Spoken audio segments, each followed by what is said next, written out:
the whole idea that you're supposed to seek enlightenment is something that comes from different spiritual communities built around enlightened teachers throughout history. And the problem with this idea is that most of these teachers, if not all of them, they came from higher levels with a very specific mission of teaching and becoming enlightened and, benefiting the planet and whatnot. Many of them did not really have to go through all that much, and they would become enlightened at the right timing, almost no matter what they did in life. Yes, a lot of them probably did seeking and, meditations and all sorts of stuff before they got enlightened, and that sort of colors what they believe is going to work in what they teach people. But for regular people who don't have that specific mission and are not like hardcore destined for enlightenment, then it's a different thing, right? And they can easily be misled into believing that if they just do these things that the teachers say and apply themselves in different ways, then that down the line you will get enlightened from that. It's always something in the future. You just have to do enough meditations or enough yoga or enough all sorts of stuff, right? And I've seen many people get stuck on these things because it's easy. But if the teachers say you have to be steady in your meditation, that's something everybody can do, right? So you think, okay, that's what the teachers say. All I have to do is just meditate 2-3 times a day and sit down and close my eyes. And then at some time down the line, I'm going to get enlightened like he is or she is. But then nothing really moves. Nothing happens, right? You just sit there and do that, and you think you have a progress, but you don't really move and go anywhere. And it becomes like an excuse for not actually going out in the real world and acting on your highest excitement and going somewhere and actually doing things that makes an impact. And what really captured me when I first discovered Bashar many years ago was that he never talks about enlightenment. Almost never. If people ask about it, he always just jokes it away, and by saying, if you want enlightenment, you have to lighten up on yourself first. That's his basic standard answer every time people bring it up, or he will give the definition of enlightenment according to him, which is enlightenment means you become the dimension you previously thought you were in. Those are the two things he will say about enlightenment, because his only focus relentlessly for 30 years and more is to push people to actually take the leap of faith of acting on their highest excitement. Because if you can't even do that, you have no chance of enlightenment. That is something that many people struggle with, and it's much easier to simply sit and meditate and do some exercise that the teachers tell you will work for you or for everybody, and then you just do that like almost mechanically, like a ritual every day, because that's easy, and you feel you're fooling yourself into believing that somehow that's going to work and you're going somewhere because you're doing what the teachers say. I've seen this so many times with so many people all around the world, and it's just sad because people are wasting their life away like that.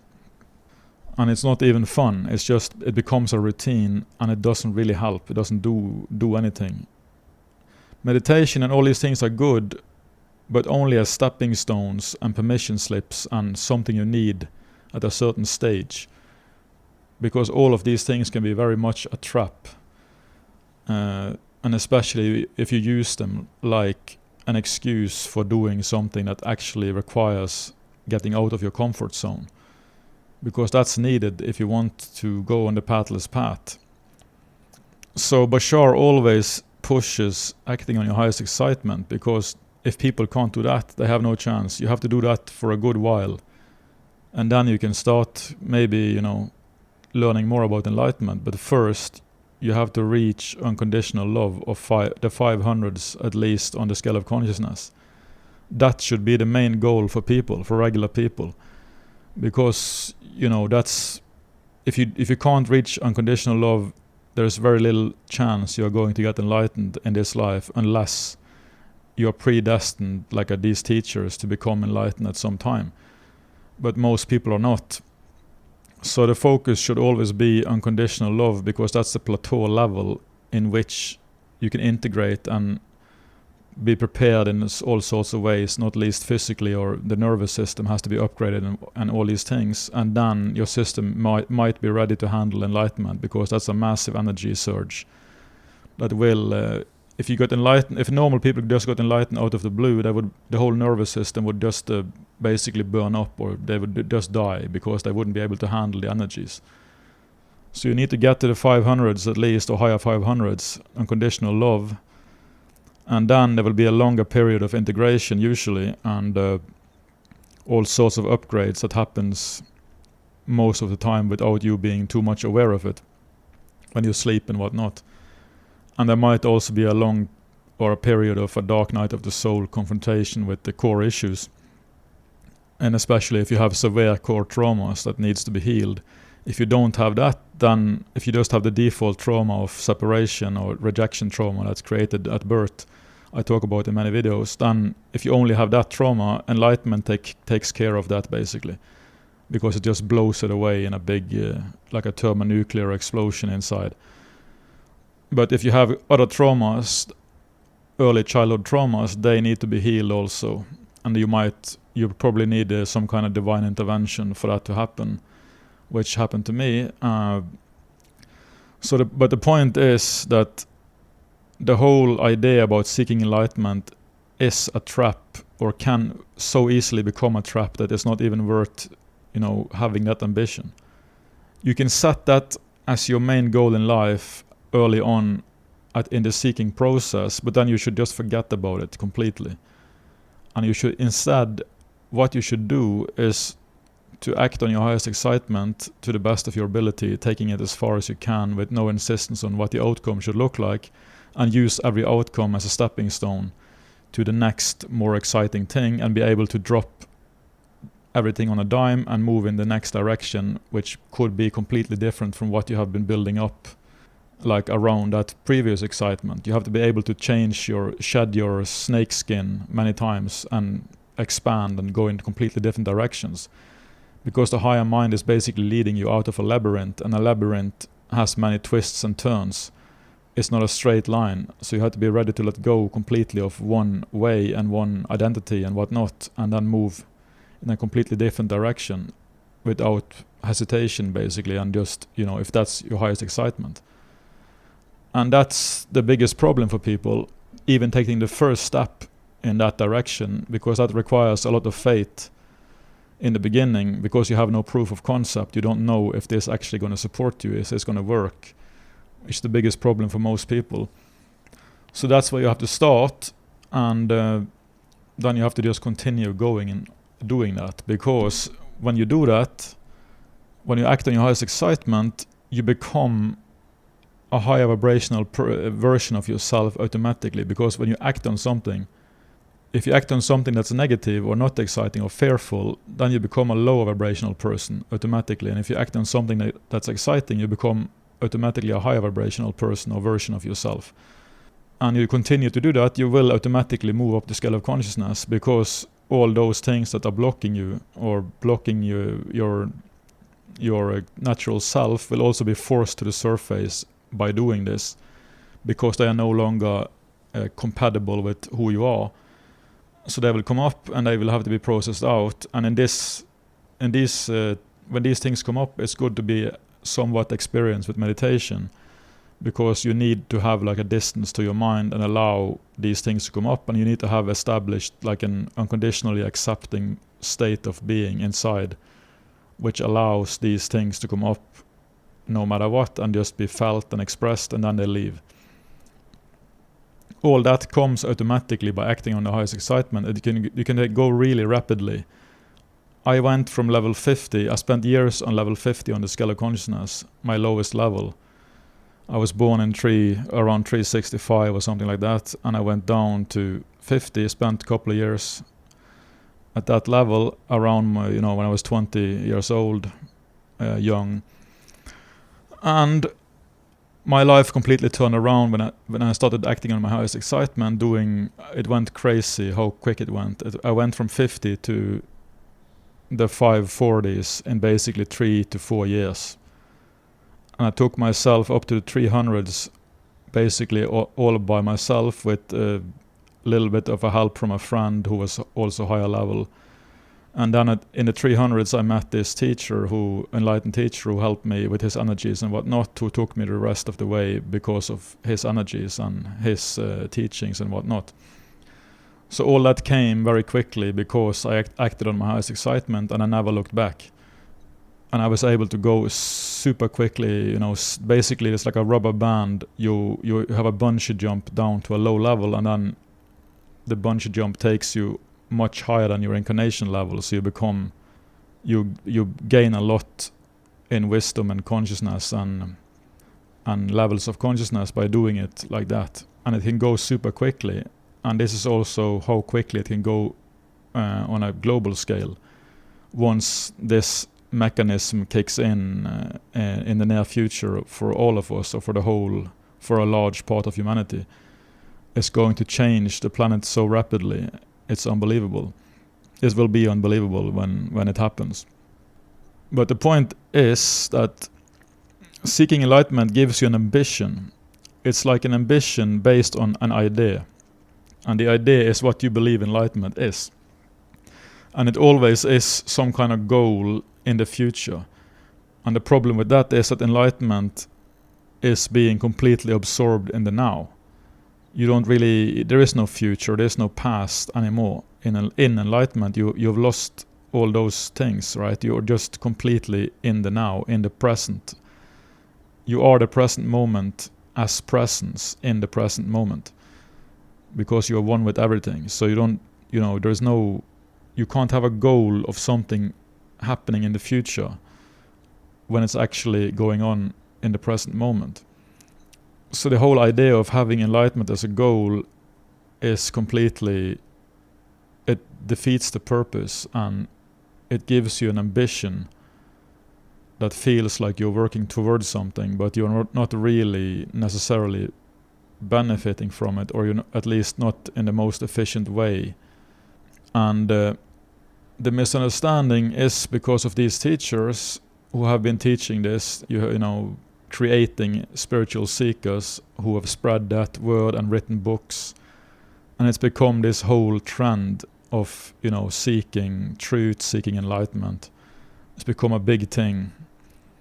But Bashar is the only teacher who's basically not like that. He has complete overview because he comes from a higher level of higher density and he comes through the higher mind. So he has much more clarity than even enlightened teachers in this planet or on this planet, because they are still kind of corrupted in the sense that even though they're completely pure when it comes to their beingness, they still have they still have ideas or indoctrinations based on how they experience their life and what they did to get to the point of enlightenment and what they have learned from different sources. And Bashar doesn't have that handicap. He comes from a higher dimension with complete overview of what actually works. And his teaching is always completely grounded in physics and things you can actually do physically. And there is no new age fluffiness or airy-fairiness. Everything he says is grounded in very clear and boiled down to the simplest definitions. There's no room for misunderstanding, at least not there's always room for misunderstanding, but it's much easier to misunderstand complicated teachings than it is when he keeps it as simple as possible. It's less things to understand. It's just very simple definitions of everything, and that minimizes the risk of misunderstandings, at least. But people can still do that. Obviously, if you look at many people following him, there are many people who have gone completely religious from his teachings instead of actually applying them. But and I'm not saying enlightened teachers are doing this on purpose or they are doing bad. I'm just saying they are doing their best based on their own bias and their lack of knowledge or ignorance even though they're, in truth, they still are ignorant about what actually works for regular people or what's the best course of action for regular people. because they don't know. They have been seeking enlightenment and they got enlightened. Somehow that happened because it was meant to. But for most people, it's enough to get to unconditional love. Then you have evolved enough to escape this prison. Because Earth is basically a prison planet, a prison for your mind, and the only real ambition you should have is to make sure that you don't have to come back by evolving to at least unconditional love, which is something everybody can do. Even, as long as you have a slightest interest in these things, you have the potential to get to unconditional love. That requires nothing but accepting yourself and everybody else with no judgment. And that's not easy, but you can practice it. That's the good thing. Because with enlightenment, if that's your main goal in life, there is nothing to practice. Or at least nothing that works. Many teachers give you these ideas that you can practice. You can sit and or just feel the space and feel the beingness and this and that and this and that, and it doesn't work for people who are stuck and locked in their own shell, multi-layered shell of the ego. They cannot feel the presence. They cannot feel the beingness. They can sometimes feel it in the presence of an enlightened teacher. But when he is gone, or the energy field of the teacher is gone, they get back into their mind and the ego cocoon. So it's like, you can't practice beingness and enlightenment and these things because most likely you don't have any idea what it actually is if you haven't had a strong satori that's given you a vision or a taste of it. And number two, you can't practice something that is not really there. What you can practice, however, is unconditional love. Because that's something you can do all waking hours. Because all through the day you will come into situations where your mind will bring up judgments of people and actions and what they say and do, and also about yourself. And that's when you can practice unconditional love. That requires having an observer mode. You observe your own mind, you observe your own judgments from a neutral point of view as much as you can, and you just let the judgment go. You don't sort of buy into them, you just watch them until they disappear. And then you do that every day, and that goes for pretty much anything that comes up in your mind. And then this alone will actually increase your level of consciousness. It will give you a very strong foundation and a practice you can go with. That's actually practical, that actually works. You can do every day, all day, without nobody noticing it, and at the same time as you're acting on your highest excitement. That combination is unbeatable. If you can do that every day, if you act on your highest excitement and also practice unconditional love, which basically means non-judgmentalism. Because this world is packed with people who will judge for the slightest remark. They will have you pinned to a judgment for the slightest remark or action, and then that's how they will view you because of that little thing. There's so much judgment going around that people don't even see it unless they have been outside of it and been in a community that is less judgmental. Then you see how much judgment there actually is all the time, constantly, bombardments, which makes it horrible to be around people when you become sensitive to that, because you can see so much judgment. So the only cure is to become non-judgmental, and you will find that when you achieve a certain level of that, people will find it really pleasant to be around you, because they will feel that they can open up and be themselves and don't have to worry about. They don't even understand why. Sometimes they will say to you, like, I feel I can just say anything I want with you. I feel I can be myself with you. Like, I don't have this with anybody else, not even my best friends. I always have to play a game and play a role and pretend to be something I'm not. But with you, I can be myself. It's really a relief. It feels great. You will get these things from certain people. Some people will not obviously like it. They will be too judgmental to appreciate it. But many people will like it. And that's the cure. Becoming non-judgmental is the cure. Because then you will give that gift to other people. They will feel in your presence what has been missing from their life, namely being non-judgmental to themselves and allowing themselves to be who they are freely, without having to pretend in, being scared of being judged all the time, which most people are. So this is a big deal that almost no teachers talk about. They always talk about enlightenment and meditation, but meditation is only needed in the beginning anyway. You just need to separate the observer from the content of the mind. When you have achieved that, you are always in meditation as long as you are in observer mode, and this is how the mind starts to cleanse itself, and all sorts of negativity and judgments will come up all the time, because you open Pandora's box and the mind is self-cleansing by default. It will try to basically cough up all the negativity in batches and in, as much as you can handle at a time. And then that's how you clean out the unconscious mind. But creating this unconditional loving or non-judgmental space inside is crucial if you want to get to unconditional love. And this is how you have to also much easier to forgive yourself, and you have created that because you don't judge yourself. If you judge others harshly, you're also judging yourself as harshly. That's the problem for most people. They don't see that. They're so scared of being judged that they judge themselves super harshly, and they also judge other people because that's become like a habit for most people. So being non-judgmental in all situations, that makes you really conscious, because you have to be alert all the time because there's so much judgments coming up in you and other people. And if you can remain conscious and accept and allow that to come up and disappear, you have achieved a lot more than you would if you just relentlessly sit and do these mechanical exercises to get enlightened. Because you have to ground stuff in practical things, and this is a practical thing. Just like acting on your highest excitement is a very practical thing that anybody can understand and do, but it requires faith and trust and courage, especially in the beginning, until you have proof of concept that it actually works.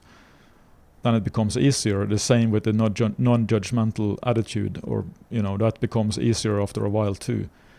All these things are kind of hard in the beginning because you're turning around the momentum that has been going in one direction for a long time perhaps, and when you have turned around the ship, you can sort of cruise your way to the higher 500s if you follow this simple concept of acting on your highest excitement and creating a non-judgmental, unconditionally loving space in which to appreciate everything that comes up and allow it to disappear, and do that all day, all waking hours.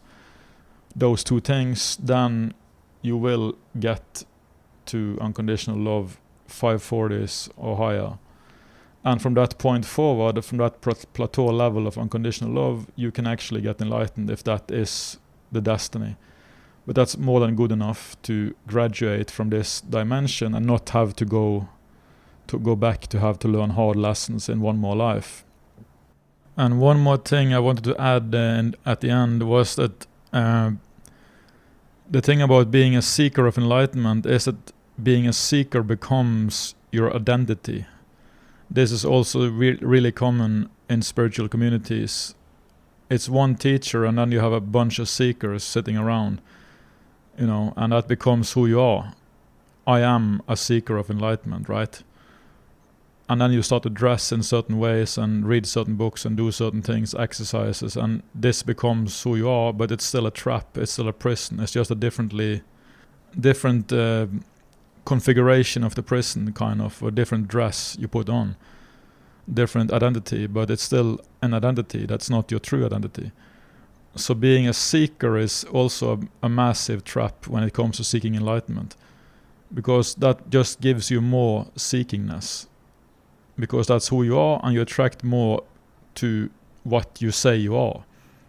So if you want to actually get enlightened, you have to forget about enlightenment, because enlightenment is nothingness. It's being a nobody. It's having no identity except beingness. And beingness doesn't need any confirmation from the outside. It doesn't need to look like anything, because it's nothingness. It can't be grasped by whatever is creating your identity or spinning a new identity around you, like the ego does, and all the levels, because each level of consciousness is consisting of karmic grooves with archetypal identities, basically, of which there are many for each level, each main level. And the seeker identity is typically in the 300s. That's where this whole new age seeker identity starts to be created, the whole archetype.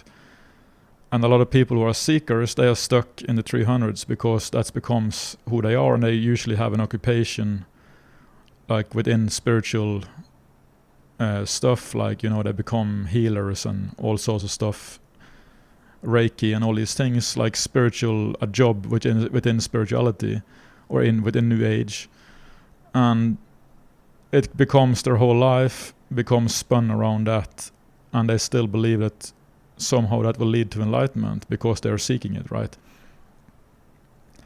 But that's a big trap too, because every identity, every karmic groove you get caught in, which consists of archetypal identities that you take on, or myths kind of that you sort of identify with, all those are traps on the way, because the pathless path cannot be stuck in a karmic groove. It has to jump from one karmic groove to the next, and you spend as little time as possible in each karmic groove, basically, until you find all the way back to the center of the circle, which is your true natural self. So being a seeker is also a massive trap that you have to avoid. It's fine to be in that groove for a while, no problem. Most people will probably have to do that, at least in my experience. But don't get stuck there for years and years and decades and think that somehow is going to lead to enlightenment. You have to continue the journey, and many times that means even leaving your spiritual community behind and never see them again. I did this with my first community and my second too. You know, you have to be able to, you can't get stuck on anything like that. Even though it's really comfortable and can be super nice, and there's nothing wrong if you want to do that, you know, but if you actually want to go all the way to the higher 500s and whatnot, you might have to leave, you might have to go act on new excitements and get rid of the whole seeker identity or new age identity, which usually comes together with being a seeker.